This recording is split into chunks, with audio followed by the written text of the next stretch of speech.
Hi, இன்றைக்கி ragi smoothie எப்படி செய்யலான்னு பார்க்கலாம். ரொம்ப டேஸ்ட்டாக இருக்கும், ட்ரை பண்ணி பாருங்கள். இதை செய்கிறதுக்கு 1 கப் அளவுக்கு ராகியை 8 மணி நேரம் ஊற வச்சு அதுக்கப்புறமா மிக்ஸி ஜாரில் ஆட் பண்ணிவிட்டு இது கூட 10லேருந்து 15 அளவுக்கு பாதாமும் ஆட் பண்ணி நல்லா அரைச்சி நம்ம இதை பால் பிழிஞ்சு எடுத்துக்கணும். இந்த வீடியோ பிடிச்சிருந்தால் லைக் பண்ணுங்கள், ஷேர் பண்ணுங்கள், சப்ஸ்கிரைப் பண்ணுங்கள். இந்த பாலை திரும்பவும் ஃபில்ட்ரு பண்ணி நம்ம இதை நல்லா வேக வச்சு எடுக்கணும். இது ரொம்ப ஹெல்த்தியான ஃபுட்டு, குழந்தைங்களுக்குலாம் ரொம்ப நல்லது. கண்டிப்பாக ட்ரை பண்ணி கொடுத்து பாருங்கள், நல்லாவே விரும்பி சாப்பிடுவாங்க.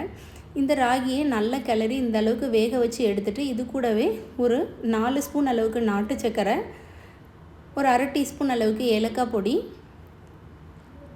இதை நல்லா மிக்ஸ் பண்ணிக்கணும். இது கூடவே ஒரு 2 கப் அளவுக்கு பால் ஆட் பண்ணிக்கோங்க. நான் தேங்காய் பால் ஆட் பண்ணியிருக்கேன், பசும்பால் கூட ஆட் பண்ணலாம். ரொம்பவே டேஸ்ட்டாக இருக்கும். அவ்வளோதாங்க, ragi smoothie ready. Thank you. Thanks for வாட்சிங்.